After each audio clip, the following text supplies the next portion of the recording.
ایک سوال آیا کہ پانچوں نمازوں میں اگر بندہ صرف فرض ادا کرے باقی ساری رکھتے چھوڑ دے تو وہ کیا گناہ گار ہوگا؟ مثلا فجر کے 2 فرض پڑھے، ظہر کے 4، عصر کے 4، مغرب کے 3 اور عشاء کے 4 فرض پڑھ لے، کیا یہ کافی ہے؟ بڑی توجہ کے ساتھ آپ نے سننا ہے، یہ چیز لوگوں کے ذہنوں میں ڈالی جا رہی ہے کہ فرض پڑھ لو، باقی نماز پڑھنے کی کیا ضرورت ہے؟ یہ نفل نماز تو فالتو ہے، استغفر اللہ۔ اب سنیں ذرا کہ نماز کی کون کون سی رکعتیں پڑھنا لازمی ہے۔ پہلی بات، جو نماز فرض ہے یعنی فرض رکعتیں ہیں، ان کو تو پڑھنا ہی ہے، جو چھوڑے گا وہ حرام کام کرے گا۔ فرض سے آگے ہے واجب، یعنی نماز عشاء کے جو 3 وتر ہے یہ پڑھنا واجب ہے، لازم ہے۔ نبی پاک علیہ السلام کی حدیث پاک ہے اوتروا قبل ان تصبحوا، کہ نماز وتر صبح ہونے سے پہلے پڑھو۔ ایک حدیث پاک میں فرمایا کہ نماز وتر حق ہے، جو نہیں پڑھے گا وہ ہم میں سے نہیں ہے۔ یہ سرکار حکم دے ہے نماز وتر پڑھو، تو یہ نماز وتر پڑھنا واجب ہے یعنی لازمی ہے۔ اب وہ سنتیں جن کی نبی پاک علیہ السلام نے تاکید فرمائی ہے کہ ان سنتوں کو پڑھنا ہے، یعنی فجر میں فرضوں سے پہلے والی 2، ظہر میں فرضوں سے پہلے والی 4 اور بعد والی 2،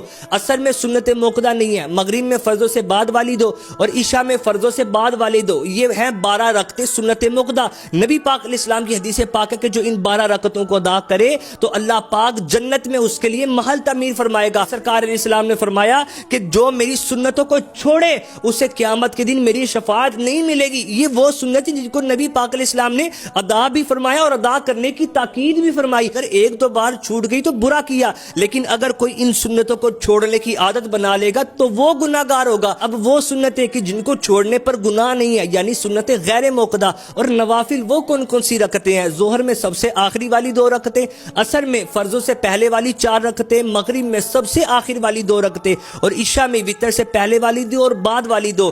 یہ ہیں نوافل اور سنتیں غیر موقدہ، تو ان کے چھوڑنے پر اگرچہ گناہ نہیں ہے، لیکن یہ ترغیب دینا کہ پڑھنے کی کیا ضرورت ہے، اگر پڑھنی ہی نہیں ہے تو پھر ان کو رکھا کیوں گیا؟ آپ دیکھو تو صحیح، ایک سجدہ بندہ رب کو کرتا ہے تو اللہ پاک ایک خطا بھی معاف فرماتا ہے، اس کا درجہ بھی بلند کرتا ہے، تو ہم کیوں ان کو چھوڑنے کی عادت بنا لیں؟ یہ کلپ اپنے تک نہیں رکھنا بلکہ اس کو آگے بھی شیئر کریں تاکہ لوگوں کی غلط فہمیاں دور ہو۔ اللہ کرے کہ ہم پکے نمازی بن جائیں۔ اے دو جگہ کے